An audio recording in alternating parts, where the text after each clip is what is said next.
Bom dia, igreja. Bom dia, igreja. Posso ler um texto para abençoar seu coração?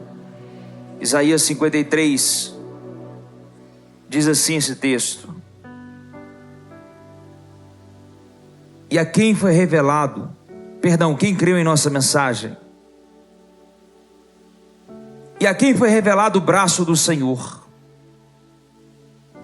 ele cresceu diante dele como um broto tenro, e como uma raiz que saía de uma terra seca. Ele não tinha qualquer beleza ou majestade que nos atraísse, nada havia em sua aparência para que o desejássemos. Foi desprezado e rejeitado pelos homens, um homem de dores, experimentado no sofrimento, como alguém de quem os homens escondem o rosto. Foi desprezado e nós não o tínhamos em estima. Certamente ele tomou sobre si as nossas enfermidades e sobre si levou as nossas doenças. Contudo, nós os consideramos castigado por Deus atingido e afligido. Mas ele foi transpassado por nossas transgressões, ele foi esmagado por causa da nossa iniquidade. O castigo que nos trouxe a paz estava sobre ele, e pelas suas pisaduras nós fomos curados. Todos nós, como ovelhas, nos desviamos, cada um de nós se voltou para o seu próprio caminho, e o Senhor fez cair sobre ele a iniquidade de todos nós. Ele foi oprimido e afligido, e contudo não abriu a sua boca. Como um cordeiro foi levado para o matadouro, e como uma ovelha que diante dos seus tosqueadores fica calada, ele não abriu a boca. Com julgamento opressivo ele foi levado. E quem pode falar dos seus descendentes? Pois ele foi eliminado na terra dos viventes. Por causa da transgressão do meu povo, ele foi golpeado. Foi-lhe dado um túmulo com os ímpios e com os ricos em sua morte. Embora não tivesse cometido nenhuma violência, não houve nenhuma mentira em sua boca. Contudo, foi da vontade do Senhor esmagá-lo e fazê-lo sofrer. E embora o Senhor tenha feito da vida dele uma oferta pela culpa, ele verá sua prole e prolongará os seus dias, e a vontade do Senhor prosperará em sua mão. Depois do sofrimento da sua alma, ele verá a luz e ficará satisfeito. Pelo seu conhecimento, meu servo justo justificará muitos e levará a iniquidade deles. Por isso eu lhe darei uma porção entre os grandes, e ele dividirá os despojos com os fortes. Porquanto ele derramou a sua vida até a morte, e foi contado entre os transgressores. Pois ele levou o pecado de muitos, e pelos transgressores intercedeu. Você pode aplaudir o Cordeiro que vive?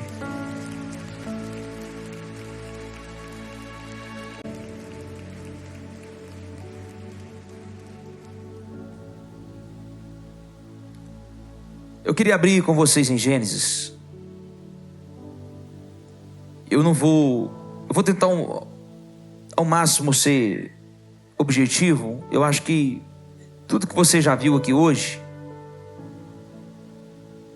talvez já falou muito ao seu coração,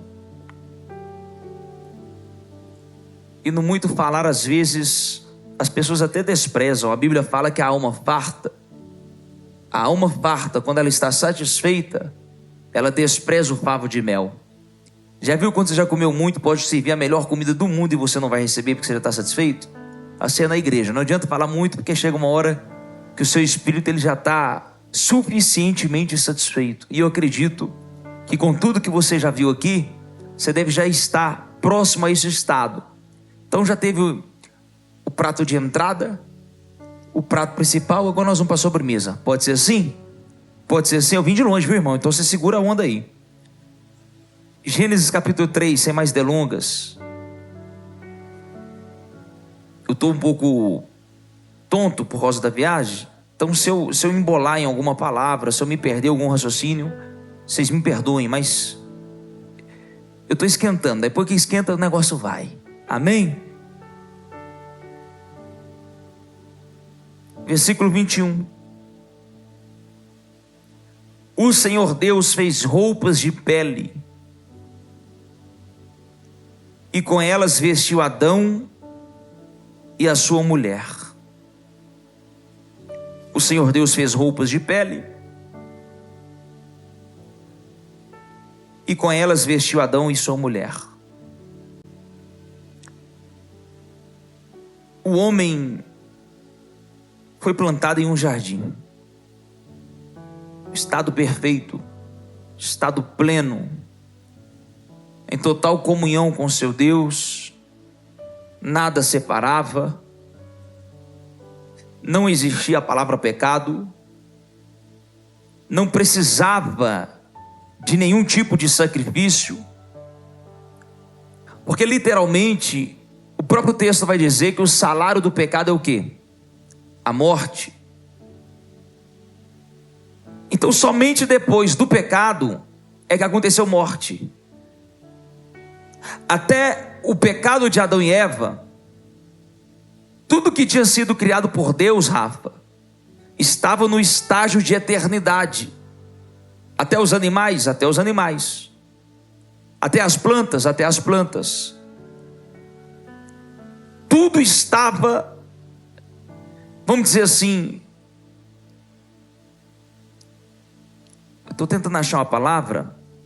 Sabe quando eles fazem aqueles jardins, aqueles jardins botânicos, aquelas estufas? Pronto, eu queria falar uma estufa eterna, é isso que eu queria dizer. O jardim do Éden é como se fosse uma estufa eterna, onde todos os seres, todas as espécies, todos os seres criados ali viviam, estado pleno. Mas de repente, o homem e a sua mulher e o homem, você já sabe da história, estou só introduzindo, comem do fruto proibido, e ali eles caem da graça de Deus, eles se desligam de Deus, e ali a morte então começa a reinar, ao ponto que a Bíblia vai dizer que a morte reinou de Adão até Moisés. Mas nós acabamos de ler no Gênesis 3, eu não sei se você prestou atenção no que você leu, deixa eu abrir um parênteses, me permita usar o meu TDAH para honrar o Otávio e a Thaís. Eu entrei aqui tão apaixonado com a mensagem do Cordeiro, que eu esqueci de honrar esse casal que dirigiu toda essa peça, um musical, essa banda que sempre, já deve ter uns 2-3 anos que a gente tem feito esse trabalho. Otávio, você pode ficar de pé? Cadê a Thaís? A Thaís está por aí? Deve estar se trocando, né? Eu vi que ela estava aqui agora, mas eu acho que a nossa igreja deveria saber quem são vocês. Eles são membros aqui. O Otávio, é ele que coordena tudo isso aqui junto com a Thaís, a sua esposa. Eu acho que o mínimo que a gente podia fazer por esse casal é o mínimo. Eu tenho certeza que nós vamos fazer muito mais, que a nossa igreja sabe honrar pessoas. Mas a gente queria dizer para vocês que a nossa igreja é muito rica. Muitas igrejas têm que contratar, muitas igrejas têm que trazer de fora, e Deus nos deu o privilégio de ter um casal rico em arte. Eles são do teatro, vieram do teatro, eles não sabiam que Deus poderia usar o dom que eles tiveram a vida toda no teatro, na obra dele. Isso serve para alguém que está pensando que o seu dom não pode ser usado na igreja. Mais cedo ou mais tarde, você vai perceber que o seu dom, ele vai ser muito utilizado para o reino de Deus e para impactar vidas. Então, Thaís e Otávio, a gente ama vocês. Eu fico muito orgulhoso de poder pastorear um casal tão rico em criatividade, em excelência. Que Deus possa levar vocês ainda mais longe, e que aquilo que está começando aqui no Altar das Boas Novas possa chamar a atenção de tantas outras igrejas, de tantos outros teatros e apresentações espalhadas nesse mundo, que vocês possam ir longe levando essa mensagem em nome de Jesus. Vamos dar uma salva de palmas para esse casal?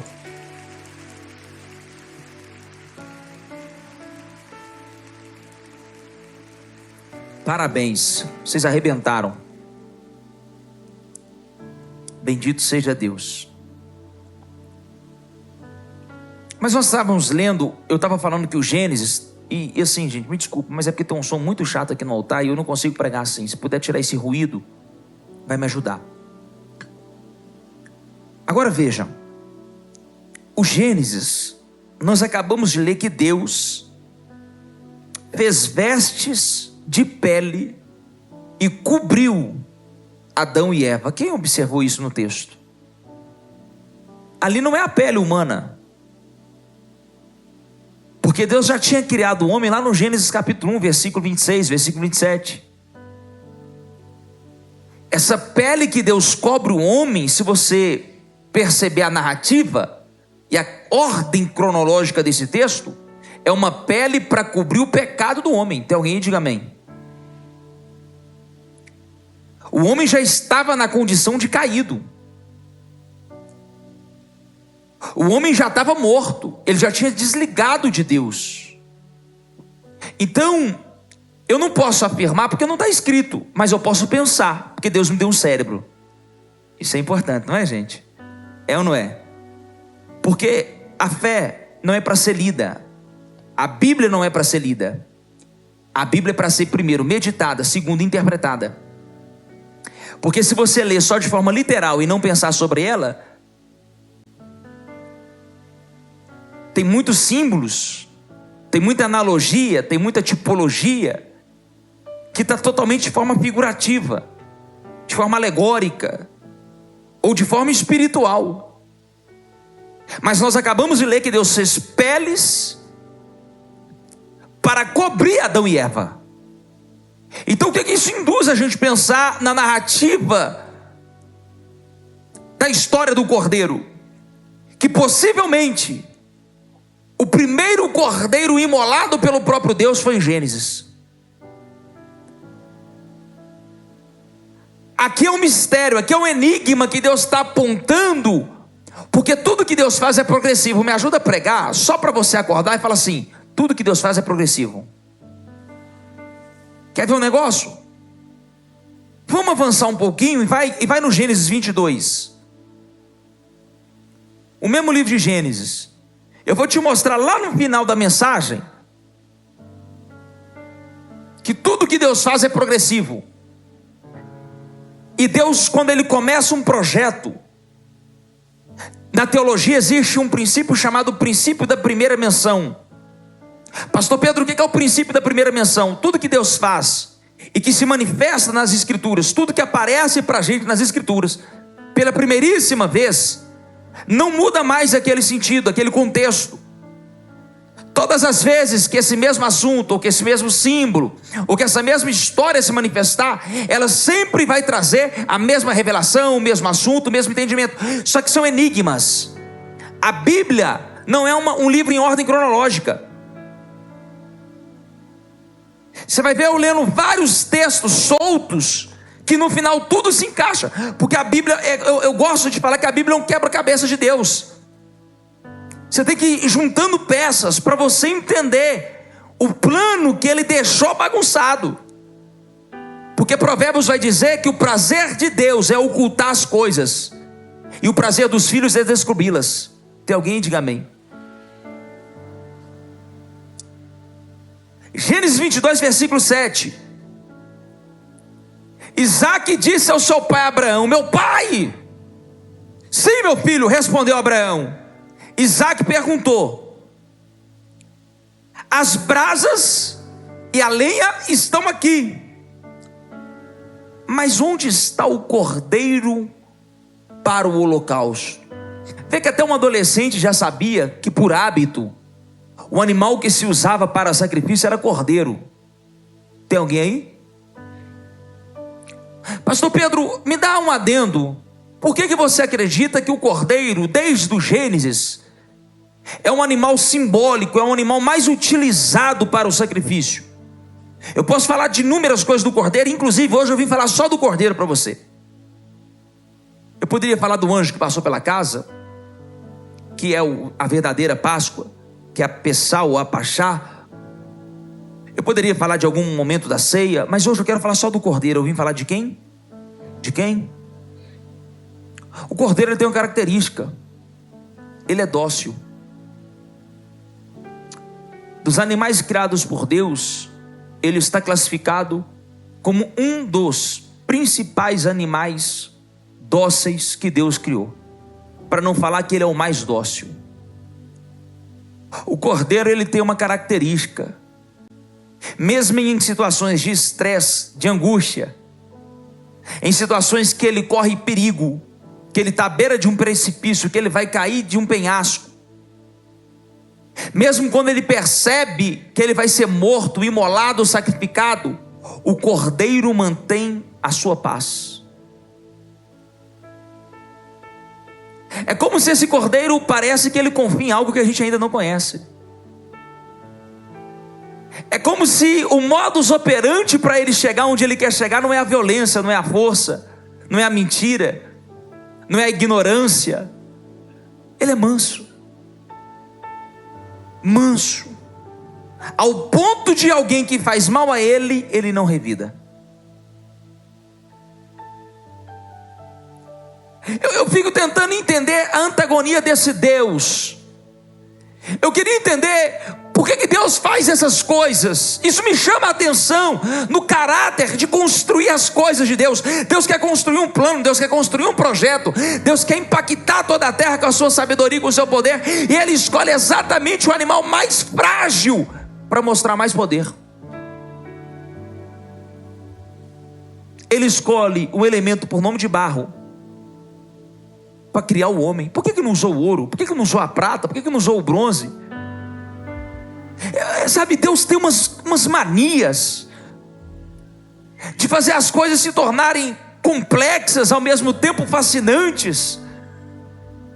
Porque eu duvido que, se você fosse escolher um símbolo para o seu negócio, para o seu business, para o seu slogan, para ser o mascote do seu time, se não existisse o cristianismo e a mensagem do cordeiro, eu duvido que você ia escolher um cordeiro. Você ia escolher um leão que ruge, que tem imponência, que tem força, brutalidade, um lobo que é astuto, que é sábio, silencioso. Você ia escolher um tigre que tem toda a sua velocidade, patas, garras. Você ia escolher uma águia. Agora um cordeiro não briga com ninguém, não agride ninguém. O cordeiro me chama a atenção, porque além dele não revidar, não agredir, ser manso, ele vive em um estágio, me pergunta assim, qual? Ele depende do pastor. A maioria dos animais são independentes, sobrevivem sozinho. Já nasce a tartaruga. Você já viu a tartaruga como é que ela nasce? Ela já sai correndo para o mar. Quem falou para ela que tem que correr para o mar?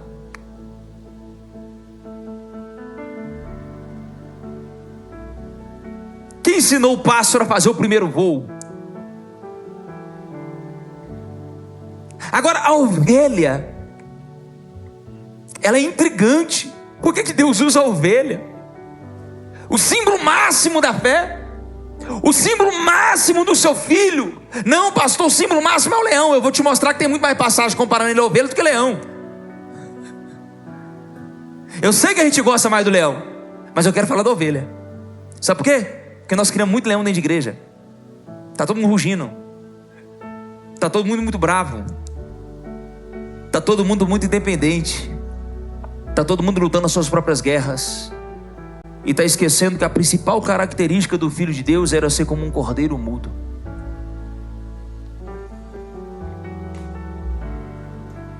A minha alma estremeceu.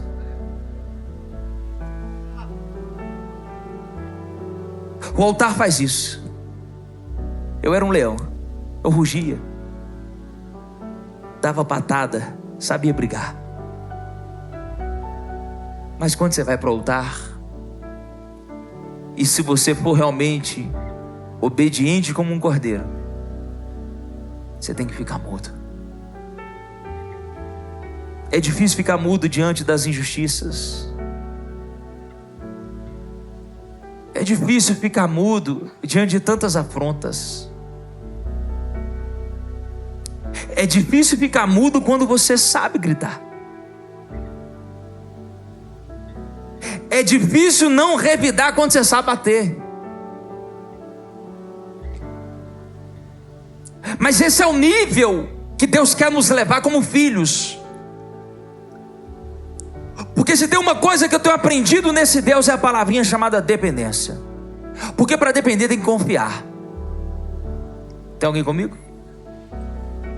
Se quiser anotar, se eu trabalhasse na mídia da igreja, eu anotava. Para depender, tem que confiar. Você não fica aguardando se você não confia. Porque aquela sensação assim vai me deixar na mão, não vai me prover, não vai resolver. Vou ter que tomar frente, vou ter que me levantar, vou ter que, aos 45 do segundo, achar uma solução. Mas quando você começa a caminhar com esse Deus e Ele te chama para esse lugar de dependência, não quer dizer que você está morto, quer dizer que você é uma ovelha. Você vai, mas você vai aonde o pastor aponta. Você vai para os pastos verdejantes e para os mananciais de águas tranquilas, porque o seu pastor está te guiando. Quem quer ser guiado por esse pastor?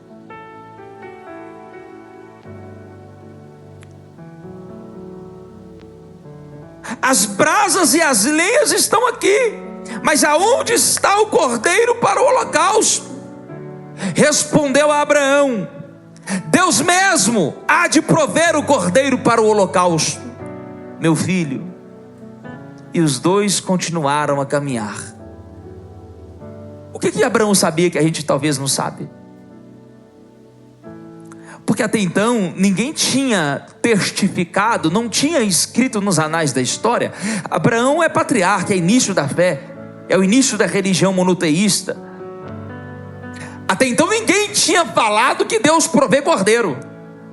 Uma coisa é você ler de Gênesis a Apocalipse, o tempo todo Deus é provedor, Deus é Jeová Jiré, Deus é provedor, Você cria um conceito, você cria uma fé, você cria um raciocínio de mais cedo ou mais tarde Deus pode me prover. Por quê? Porque Ele proveu para Abraão, Ele proveu para a mulher do fluxo de sangue, Ele proveu para a viúva ali em Elias, Ele proveu para Pedro com a moeda na boca do peixe, Ele proveu multiplicando 5 pães e 2 peixes. Você começa a criar uma fé lógica que se dá tudo errado, eu vou ficar na fé. Se eu não der conta, eu vou ficar na fé. Se eu não conseguir, eu fico na fé. Por quê? Porque eu li e estudei sobre um Deus provedor. Agora, o que Abraão sabia que eu não sabia? Que ele afirmou sem ninguém um dia ter afirmado: Deus proverá para si.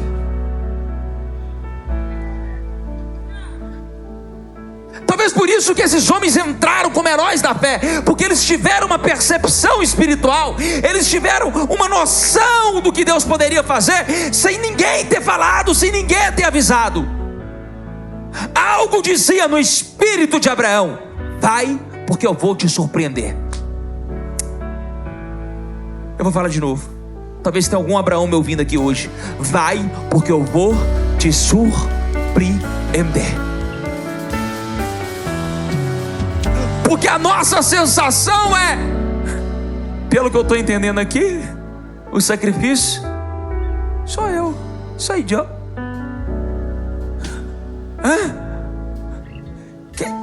Isaac não é burro não, gente. Hello, Brasil. Cheguei, tá? Isaac não era encéfalo não.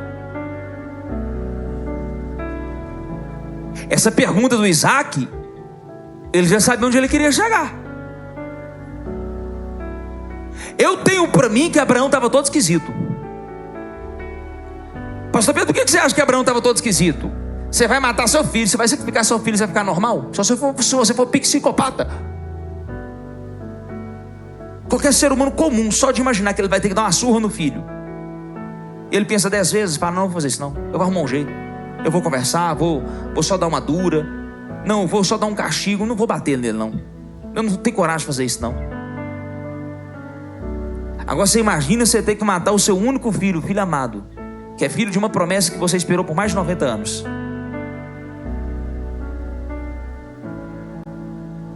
Isaac não é burro. Isaac está subindo para o lugar do holocausto e ele fala: pai, eu estou vendo a lenha, eu estou fazendo as contas aqui, pai, Eu tô vendo o fogo. Estou vendo tudo que você precisa para levantar o altar. Mas pai, está faltando uma coisa só. Eu estou olhando para mim. Será que eu estou com cara de cordeiro?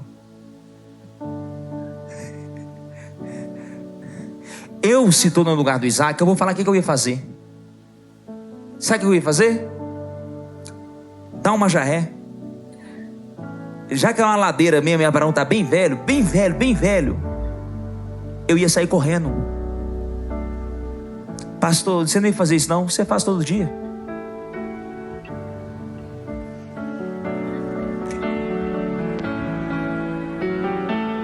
O pai te chamando para um lugar e você dizendo: eu preciso pagar a conta. O pai te chamando para um lugar e você dizendo assim: mas Deus, isso não vai dar certo. Eu aprendi que aqui nesse mundo funciona se for assim, se for assado.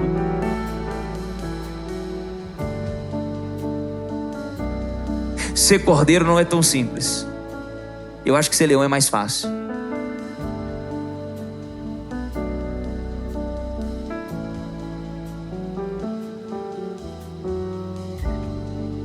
Pensa bem.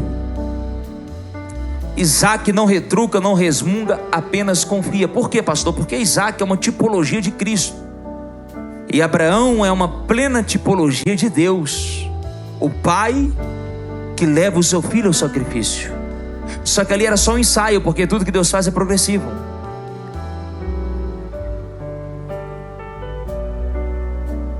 Então Deus está dando um ensaio. O teatro teve muito erro, sim ou não? Passou e repassou o texto, o time da música. A Thaís estava dali já, eu vi você já dando um toque para o cantor. Então Deus está pegando a história e está construindo um enredo. Vamos rapidinho em Êxodo 12. Estou avançando, prometo não demorar. Já estou no terceiro versículo que eu queria ler. Eu acho que só tenho 4 ou 5 ou 6.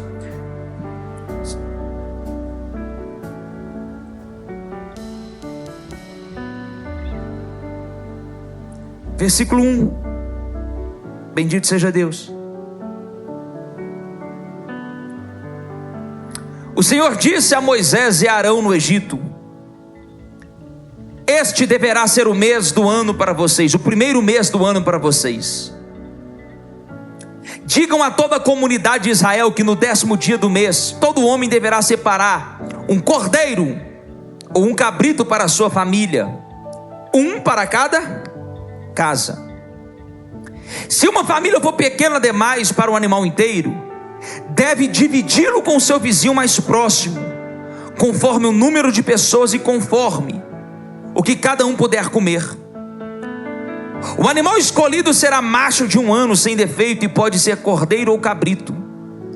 Guardem-no até o 14º dia do mês, quando toda a comunidade de Israel irá sacrificá-lo ao pôr do sol.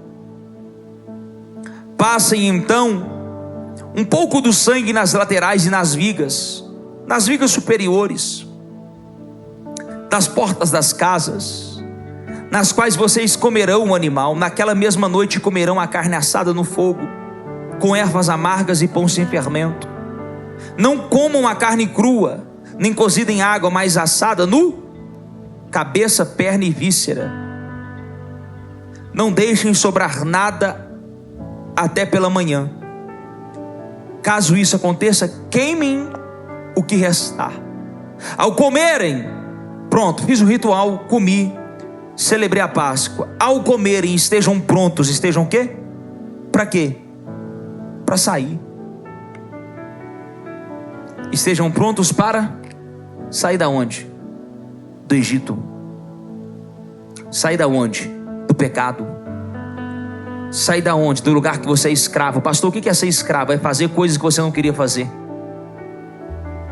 Todo escravo faz coisas que ele não queria fazer. E a Bíblia fala que antes de Cristo nós éramos escravos do pecado. Tudo que Deus faz é progredir. Ao comer estejam prontos para sair, cinto no lugar, sandálias nos pés, cajado na mão. Comam apressadamente. Fala, Deus tem pressa. Fala, Deus tem pressa. em libertar o seu povo. Eu preciso te lembrar que Deus tem pressa. Comem apressadamente. Por quê? Porque esta é a Páscoa do Senhor. Porque esta é a Páscoa do Senhor. Vou ler só mais 3 versículos. Naquela mesma noite eu passarei pelo Egito e matarei todos os primogênitos, tanto dos homens como dos animais, e executarei juízo sobre todos os deuses do Egito. Eu sou o Senhor. O sangue será um sinal para indicar as casas em que vocês estiverem. Quando eu vir o sangue, eu passarei adiante. A praga da morte e da destruição não os atingirá quando eu ferir o Egito. Este dia será um memorial que vocês e todos os seus descendentes celebrarão como festa ao Senhor. Celebrem-no como estatuto e decreto perpétuo. Então o que é a verdadeira Páscoa? O cordeiro, na verdade, é o animal do ritual. Tem alguém aí? A Páscoa significa que a morte passa pela casa dos hebreus. A morte visitaria o Egito, em outras palavras, a terra. Mas como eu matei o cordeiro, eu peguei o sangue desse animal e eu aspergi sobre os umbrais da porta, nas laterais e em cima. Olha o que Deus está dizendo: o meu anjo vai passar. Quem vai passar? Engraçado que ele fala que é o anjo, mas depois ele fala assim: eu passarei. E aonde eu passar e ver que tem sangue, o anjo não entra. Mas aonde eu passar e ver que não tem sangue, o anjo executa o... Sabe o que eu acho fascinante na Páscoa? Olha para mim, deixa eu começar a pregar. Primeiro, o cordeiro era familiar. Era o quê? Tem que trabalhar o perdão, porque você não consegue comer na mesa de alguém que você não perdoa.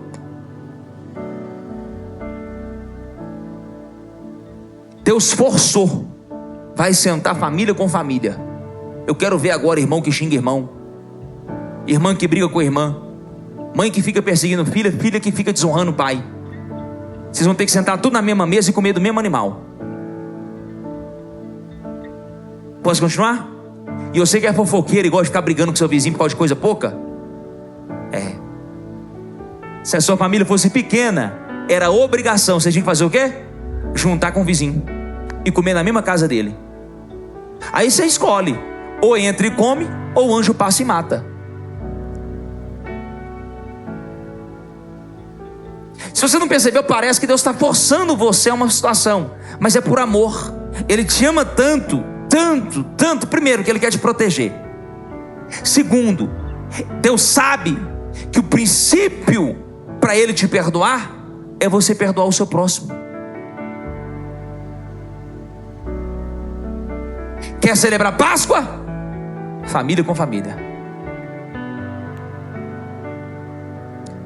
Família com família. Eu passei lá em Carangola. Eu fui pregar em Volta Redonda quarta-feira. Eu só tinha esse compromisso. Eu poderia voltar para minha casa. Eu poderia ir para Ipatinga, ficar com a Kelly, com a mãe dela e com o pai dela. Mas eu tenho uma avó de 83 anos. Eu tenho um pai que se acidentou, quase faleceu mês passado. Eu tenho uma mãe que está lá já há algum tempo. Eu pego o meu carro de Volta Redonda, ando 7 horas e pouca, vou parar lá em Carangola, para depois andar mais 6 horas para cá, em um período de 3 dias, só para ter um tempo em família. Ontem nós saímos para jantar numa pizzaria simples, cidade simples. E eu nunca ri tanto como eu ri ontem. Meu pai nunca riu tanto. Eu vi a alegria do meu pai, eu vi a felicidade daquele coroa. O meu sobrinho Daniel, que leva o meu nome em minha homenagem, correndo para um lado, correndo para o outro. O que será que Deus queria dizer da Páscoa? Eu preciso dizer: a família é o lugar que te fere e te mata, ou te cura e te ressuscita. A família é a base de qualquer ser humano. Pessoas prósperas, abundantes, bem-sucedidas, não estou dizendo rica, porque tem muito rico perturbado, tem muito rico doido, alucinado. Estou dizendo de pessoas equilibradas, saudáveis. Você pode ter certeza que ela é bem resolvida com a família dela, ou com grande parte da família dela, o núcleo principal. Se você visitar uma cadeia masculina, quase 80% dos presidiários não conheceram ou não tiveram nenhum convívio com o pai. O maior problema da nossa sociedade hoje não está na religião, não está na política, não está nas escolas, não está na infraestrutura. O maior problema que o diabo ataca hoje se chama família. Família. Tem gente trocando a família por pet. Vou falar. Tem que falar. Seu cachorro tem mais moral que você que sua mãe, que te carregou no ventre 9 meses.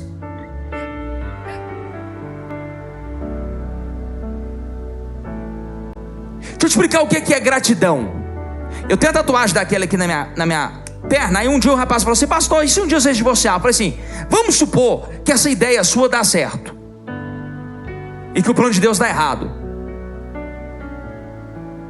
Eu não tatuei ela por aquilo que eu vou viver com ela nos próximos anos. Eu tatuei ela em homenagem a tudo que eu já vivi e o que ela fez por mim até hoje. Sabe o nosso problema? A gente só honra o futuro. A nossa geração não sabe honrar passado. Todas as religiões que se prezam a honra passado.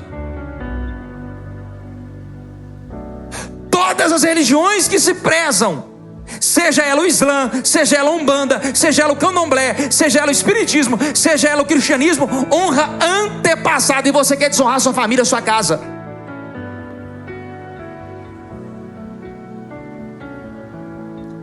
O nosso Deus, o Deus de Abraão, Deus de Isaac e de Jacó. Pastor, não entendi. O Deus de Abraão, de Isaac e de Jacó. Eu sou o Deus dos seus antepassados.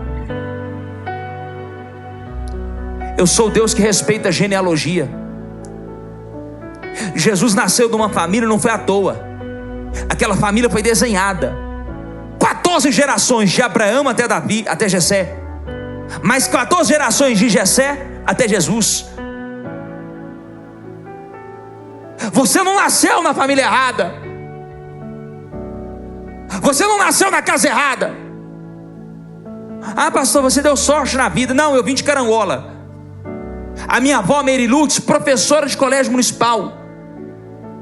Minha tia Celi, professora. Minha tia Olga, professora. Meu avô farmacêutico, depois trabalhou no Benji. E parece que a história se repete. Minha mãe vai em casa com quem? Com um bancário, trabalhar no Banco do Brasil. E hoje eu sou o quê? Professor. Eu vim de uma família de professores, de educadores, de ensinadores. Uma família comum. Nunca passamos necessidade, nunca passamos miséria. Mas também nós nunca tivemos acesso a luxo. E nós nunca deixamos de ser família. Nós nunca deixamos de celebrar. Você está colocando alegria, felicidade, gozo nas coisas erradas. Deus está forçando Israel. Entra para dentro da sua casa e com a sua família. Faz um pacto de sangue com quem está lá fora e com quem está lá dentro. Porque passar o sangue, Rafa, é um símbolo máximo de um pacto. É Deus dizendo assim: para fora é pacto com os anjos, é pacto com Deus. Para dentro é pacto com a sua família.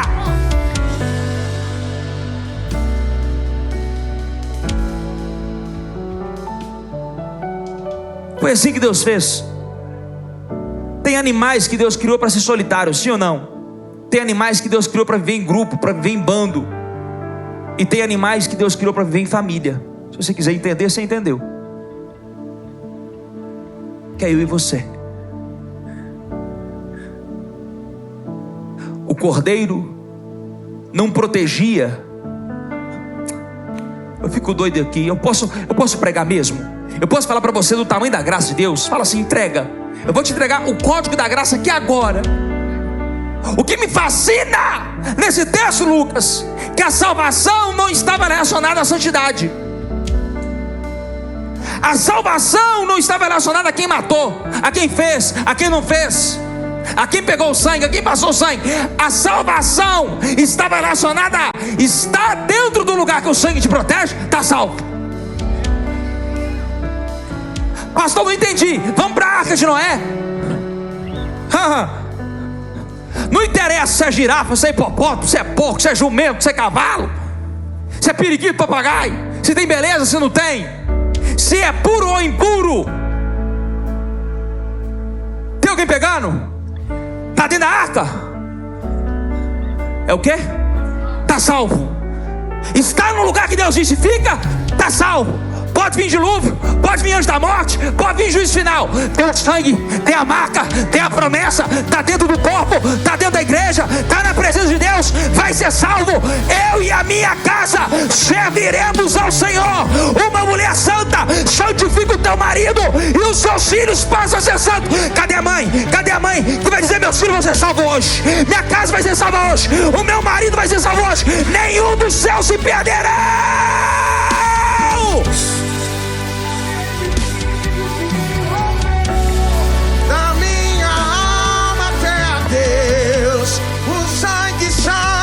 Costurou Cristo em suas linhas de amor, e agora o homem feito eu pode no homem ver a Deus, andar em Deus, andar em céu, me fez amigo em seu VT.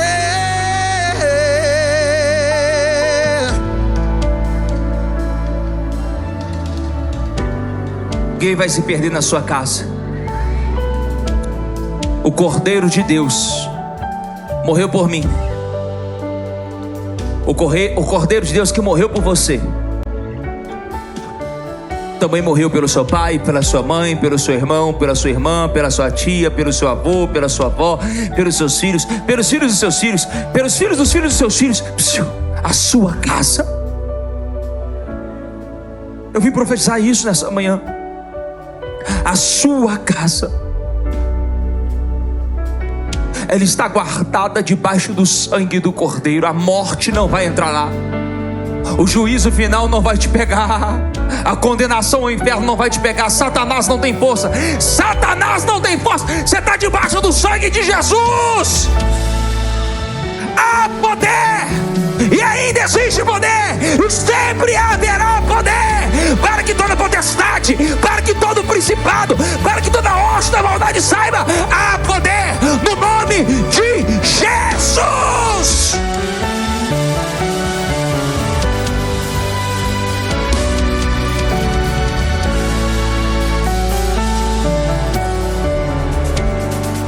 Já estou terminando.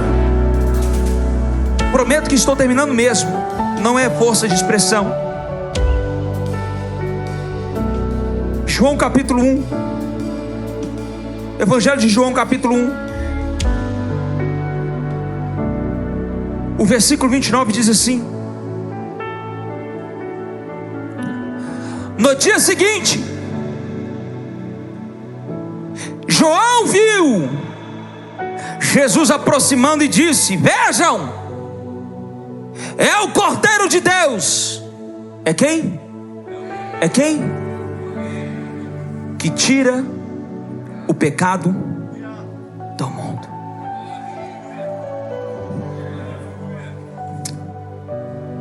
Talvez essa seja a frase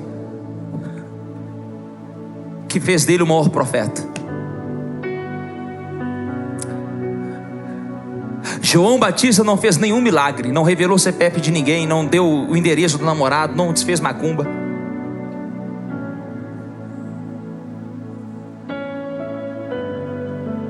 João Batista não encheu nenhum estádio, nada contra.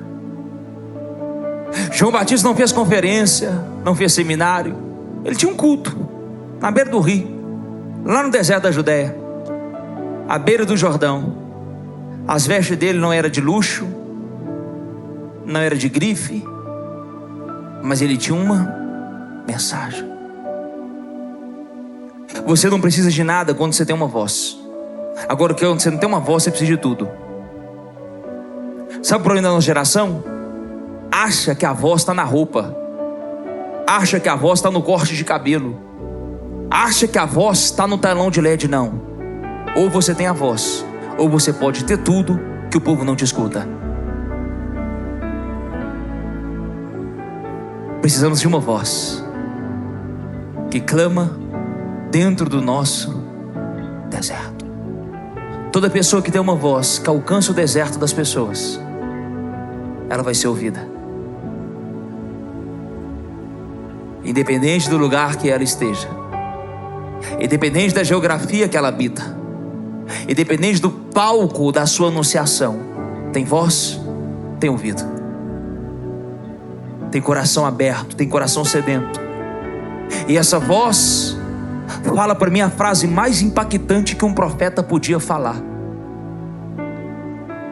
Talvez essa frase classifica João, coloca ele no topo da galeria, que o próprio Cristo, foi o próprio Jesus que disse: nascido de mulher, não teve ninguém maior do que João Batista. Espera aí, João Batista é maior do que Moisés? Para Jesus é.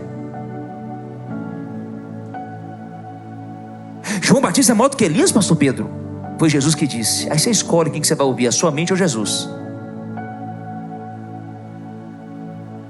João Batista é maior do que o próprio Isaías, que profetizou esse texto que nós lemos, Isaías 53. É. Porque João vê um homem comum vindo.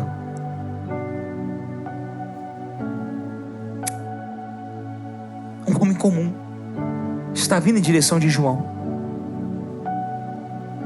Um culto normal, um culto comum, um dia qualquer. De repente João para e sente algo que ele só sentiu lá no ventre da mãe dele.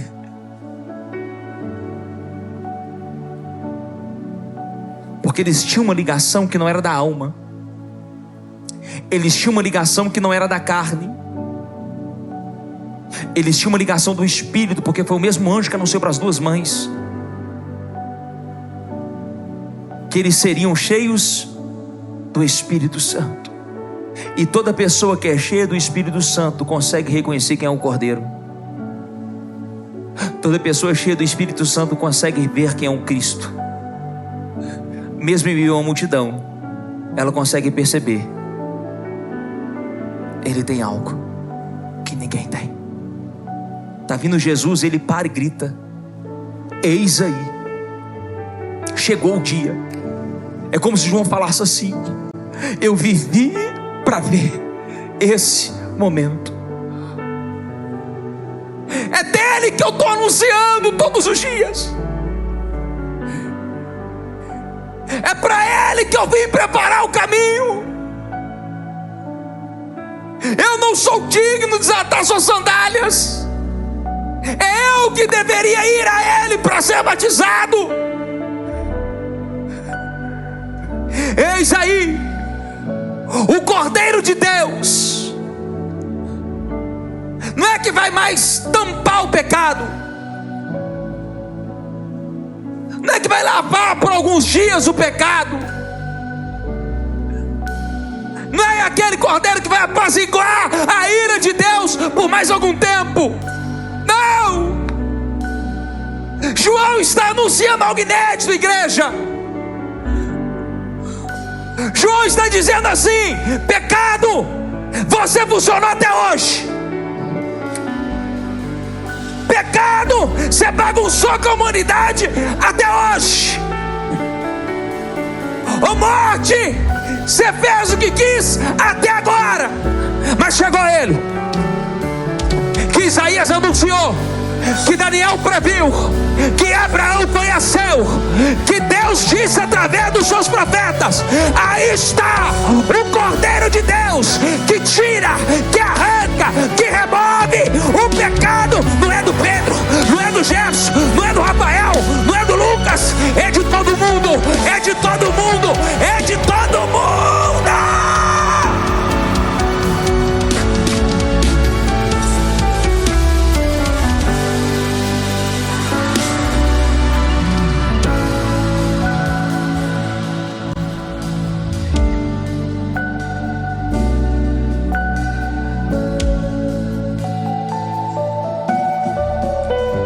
Vou avançar por causa da hora.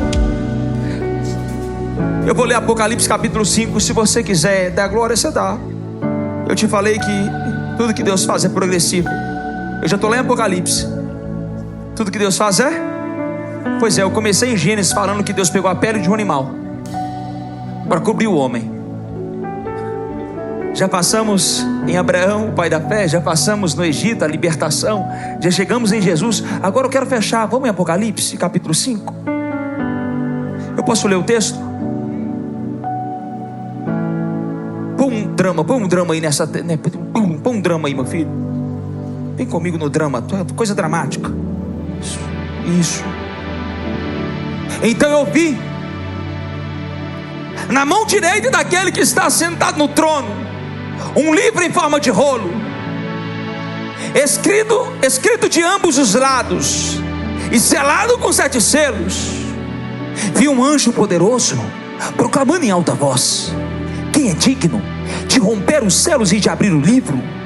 Mas não havia ninguém, nem no céu, nem na terra, nem debaixo da terra, que pudesse abrir o livro ou sequer olhar para ele. Eu chorava muito, porque não havia ninguém que fosse digno de abrir o livro e de olhar para ele. Então um dos anciãos me disse: não chore, eis que o leão da tribo de Judá, a raiz de Davi, ele venceu para abrir o livro e os seus 7 selos. Calma, segura. Versículo 6. Depois eu vi um cordeiro que parecia estar morto. Como que alguém parece que está morto e ao mesmo tempo está no centro do trono? Meu Deus do céu, coisa é essa? Depois eu vi um cordeiro que parecia estar morto, em pé, no centro do trono, cercado pelos 4 seres viventes e pelos anciãos. Ele tinha 7 chifres e 7 olhos, que são 7 Espíritos de Deus enviados a toda a terra. Ele se aproximou e recebeu o livro da mão direita daquele que estava sentado no trono. Ao recebê-lo, os 4 seres viventes e os 24 anciãos prostraram-se diante do cordeiro. Cada um deles tinha uma harpa, taças de ouro cheias de incenso, que são as orações dos santos, e eles cantavam um cântico novo: tu és digno de receber o livro e de abrir os selos, pois foste morto e com teu sangue compraste para Deus gente de toda tribo, língua, povo e nação. Tu o constituíste reino e sacerdote para o nosso Deus, e eles reinarão sobre toda a terra. Então olhei, eu ouvi a voz de muitos anjos, milhares de milhares, milhões de milhões. Eles rodeavam o trono, bem como seres viventes e anciãos, e cantavam em alta voz: digno é o cordeiro que foi morto de receber poder, riqueza, sabedoria, força, honra, glória e louvor. Depois eu ouvi todas as criaturas existentes no céu, ou seja, o culto foi ganhando forma, o culto foi pegando fogo. Todos no céu, todos, e também na terra, e debaixo da terra. Espera aí, ele começou dizendo, Rafa, que não tinha visto ninguém no céu, na terra, nem debaixo da terra digno de desatar os céus do livro. Mas ele termina a visão dizendo: mas agora eu estou vendo que todo mundo no céu, todo mundo na terra e todo mundo debaixo da terra diziam: aquele que está sentado no trono e ao Cordeiro seja o louvor, a honra, a glória e o poder para todo sempre. Os 4 seres viventes disseram: amém. Quem pode aplaudir o Cordeiro? Quem pode aplaudir o Cordeiro? Quem pode aplaudir o Cordeiro? Quem pode aplaudir?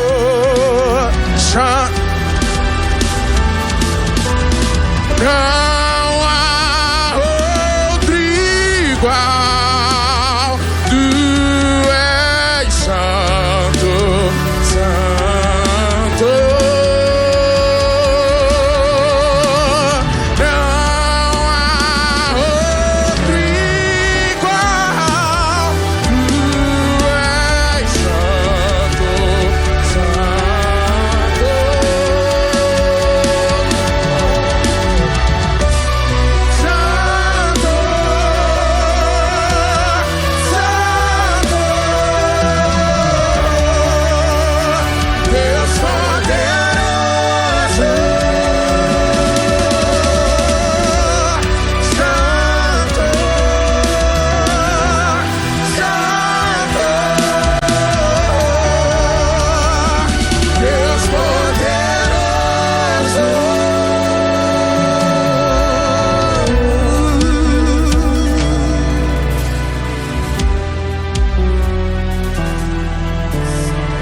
ao Cordeiro digno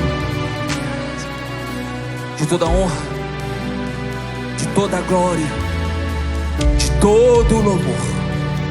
Somente Ele foi achado digno de desatar os 7 selos do livro. Aleluia, aleluia, aleluia. O Cordeiro reina. Eu preciso te lembrar que o mesmo Cordeiro que foi imolado no Calvário, no Gólgota, numa sexta-feira, ressuscitou domingo. E não só ressuscitou, mas Ele ascendeu aos céus e foi recebido pelos portais celestiais que gritavam: quem é esse? Quem é esse Rei da Glória que vem saltando pelos montes com vestes salpicadas como de sangue?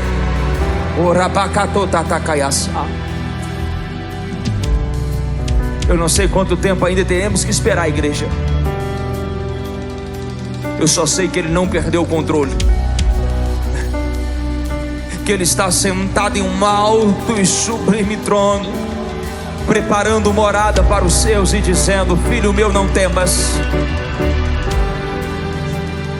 porque ainda que você esteja morto, se vocês crerem em mim, vocês vão ressuscitar.